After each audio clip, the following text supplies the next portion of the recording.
ওমর রাদিয়াল্লাহু তাআলা বলছেন, স্ত্রীকে শোনো, আমি আমার বাচ্চার জন্য যে মার্কেট করব, এই মার্কেট করার জন্য একটু টাকার দরকার, অর্থের দরকার। আমাদের তো অবস্থা এমনটা, ওনাদের পান্তা পড়াই। ছেলেরা কান্নাকাটি করছে, ঠিক আছে, আবদার করছে, ঠিক আছে, তারা আবদার করতে পারে, কিন্তু আমি কিভাবে কেনাকাটা করবো? আমার তো টাকা পয়সা নাই। তবে দেখি কোষাগারের কাছে বাইতুল মাল থেকে একটা চিঠি আবেদনপত্র লিখি, বাইতুল মাল থেকে আমাদের বাচ্চাদের কেনাকাটার জন্য অগ্রিম 1 মাসের বেতন নেওয়া যায়। অগ্রিম 1 মাসের বেতন যদি পাই, ওই বেতন দিয়ে আমি কেনাকাটা করবো আমাদের বাচ্চাদের জন্য। ওমর রাদিয়াল্লাহু তাআলা কি বলতেছেন? এর একটা চিঠি লিখে কোষাগারে বাইতুল মালের যে অর্থ সম্পাদক ছিলেন, তার কাছে একটা চিঠি লিখে, তার কাছে কি করে চিঠি লিখে আবু উবাইদা সাহাবী, আবু উবাইদা রাদিয়াল্লাহু তাআলা চিঠি লিখে, তিনি অর্থ সম্পাদক ছিলেন। চিঠির মধ্যে তিনি লিখলেন, ভাই আবু উবাইদা, আমি খলিফাতুল মুসলিমিন ওমর বলছি, তোমার কাছে আবেদন। দেখো আমার বাচ্চা কান্নাকাটি করে আমাদের কাছে আবেদন করছে, ঈদের জন্য নতুন কাপড় কেনাকাটা করে দেওয়ার জন্য। ভাই আমার জন্য আমার কাছে যেমন পরিমাণ অর্থ নেই, আমার বাচ্চাদের জন্য সুন্দর কাপড় কিনে দেব। আমার ঈদের দিনে ভালো কিছু খাবো, এই অর্থ আমার কাছে নাই। ঈদটা যেন সুন্দরভাবে পালন করতে পারি, বাচ্চাদের মুখে একটু হাসি দেখতে পারি, এই জন্যই অগ্রিম 1 মাসের বেতন আবদার করছি, দেখো দেওয়া যায় কিনা। কোনো বিভ্রান্ত দেখা যাবে, অনুরোধের সুযোগ চিঠি লিখলেন। আবু উবাইদা ইবনে জাররাহ যখন চিঠিটা দেখলেন, চিঠিটা থেকে পড়লেন, পড়ার সাথে সাথে ওযু করলেন, ওযু করে 2 রাকাত নামাজ পড়ে সিজদায় লুটায়ে পড়ে আল্লাহর কাছে শুকরিয়া আদায় করি, আল্লাহ আপনার জন্য হাজারবার শুকর জ্ঞাপন করছি। ও আল্লাহ, আমি একজন বাইতুল মালের অর্থ সম্পাদক আবু উবাইদা ইবনে জাররাহ, সাধারণ একজন ব্যক্তি, খলিফাতুল মুসলিমিন অর্থ পৃথিবীর বাদশা ওমর আমার কাছে চিঠি পাঠাইছে, ঈদ পালনের জন্য তার বাচ্চাদের কেনাকাটার জন্য অর্থ দরকার।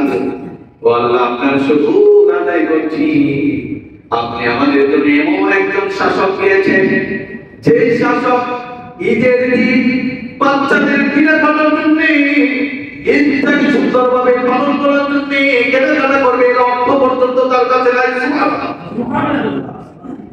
এমন একজন বাদশা আপনি আমাকে দিয়েছেন, আমাদেরকে দান করেছেন। আল্লাহ, আপনার উপর হাজারবার শুকর জ্ঞাপন করছি, শুকরিয়া দেন, শুকরিয়া নামাজ আদায় করুন।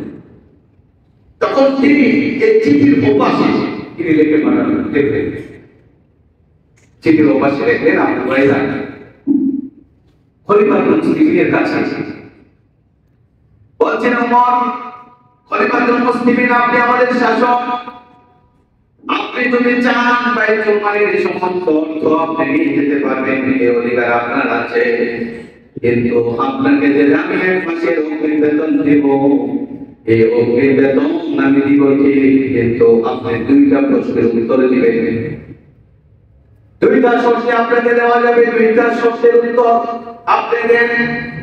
2টা উত্তর যদি আপনি দিতে পারেন, তাহলে আমরা আপনাকে 1 মাসের অগ্রিম টাকা দেব। 1 নম্বর হচ্ছে, খলিফাতুল মুসলিমিন, আপনি এই 1 মাস অগ্রিম বেতন যে নেবেন, এই 1 মাস কি আপনি জীবিত থাকতে পারবেন? এর গ্যারান্টি আপনি কি 1 মাস জীবিত থাকতে পারবেন? এই গ্যারান্টি কি আপনি দিতে পারবেন? যদি আপনি এই গ্যারান্টি দিতে পারেন, তাহলে আপনার অর্থ দেওয়ার ব্যাপারে আমি উপায়টা চিন্তা করব।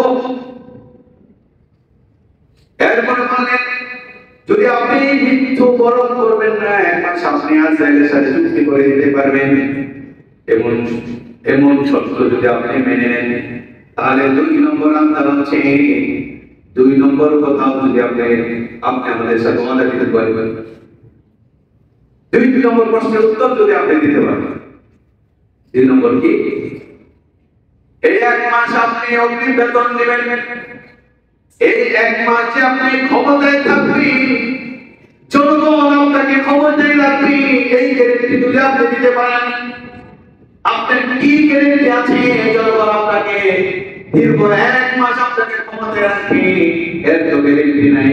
কিন্তু আপনি যদি দিতে পারেন তাহলে আপনাকে 1 মাস অগ্রিম বেতন দিতে আমার কোনো কারণ থাকবে না। সুবহানাল্লাহ। ওমর রাদিয়াল্লাহু তাআলা তিনি কিন্তু শাসক। তিনি যখন চিঠির ওপাশে দেখা দেখলো যে আবু উবাইদা ইবনে জাররাহ তিনি দেখলেন এই কথা, তখন তিনি সাথে সাথে সেজদায় লুটিয়ে পড়ে আল্লাহর কাছে তিনি শুকরিয়া আদায় করে, আল্লাহ আপনি আমার রাষ্ট্র পরিচালনার জন্য এমন একটি কুশাদক্ষ, এমন একটি কেশিয়ার আপনি নিযুক্ত করেছেন যে কেশিয়ার আমার মধ্যে খেয়াল করে না, আমি খলিফার উপস্থিত করে আপনাকে আমার আমাদের খেয়াল করে নাই, রাষ্ট্রের টাকা আত্মসাতের জন্য আমি খলিফার মুসলিমকেও সাপোর্ট করে নাই, এমন একটি আত্মসম্পদ আল্লাহ আপনি আমার জন্য দান করেছেন, আমার জন্য করে কলবের হত্যার বিষয়, আল্লাহ আপনার জন্য